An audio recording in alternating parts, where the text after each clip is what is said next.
இந்த கூட்டணி விமர்சிக்கிறதுக்கெல்லாம் ஒரு ஒரு தகுதி வேணும். ஏன்னா நிச்சயமாக இந்த கூட்டணியில என்ன குறை சொல்றாரு அவரு? இப்போ நான் ஒரே ஒரு கேள்வி கேட்கிறேன், இது நியாயமா இல்லைன்னு மட்டும் சொல்லுங்க. இப்போ ஒரு கட்சியினுடைய தலைவராக ஒரு குறிப்பிட்ட ஒரு வாக்குகளை திட்டமிட்டு அவர் 2 தொகுதியில் போய் போட்டிடுறாரு. அதே மாதிரி இப்ப அவருடைய பெயர் ஜோசப் விஜய்னு இப்ப இதுல போட்டிருக்காங்க. இது வரைக்கும் நமக்கு விஜய்னு தான் தெரியும். இன்னைக்கு தான் அவர் ஜோசப் விஜய்னு சொல்லியிருக்கிறாரு.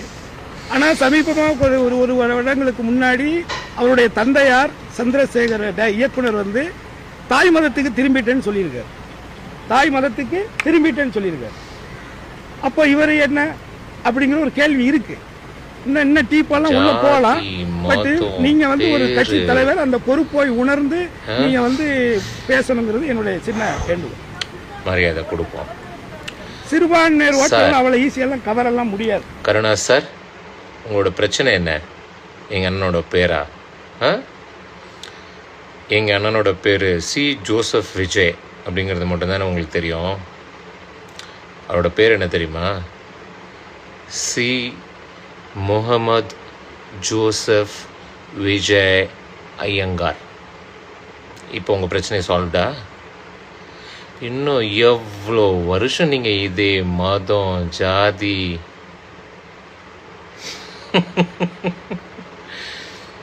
அவர் பேர் என்னவா இருந்தால் உங்களுக்கு என்ன சார்? நல்லது பண்ணணும், மக்களுக்கு நல்லது பண்ணணும், அதுதான் சார் முக்கியம். அதுக்கு பேர் தான் சார் அரசியல். உங்களுக்கு எவ்வளவு இருந்தால் பப்ளிக் ஃபோரமில் அவர் என்ன ஆள், அவர் என்ன ஜாதி, அவர் பேர் என்ன, அவர் கிறிஸ்மஸுக்கு என்ன செஞ்சார், வாழ்த்து தெரிவித்தாரா, வாழ்த்து தெரிவிக்கலையா? நீங்களாம் சார் யங்கர் ஜென்ரேஷன்லாம் எங்கேயோ என்னென்னமோ அவங்களோட தாட் ப்ராசஸ் எல்லாம் எங்கேயோ இருக்குது சார். நீங்கள் என்ன சார் இன்னும் சிறுபான்மை ஜாதி மதம்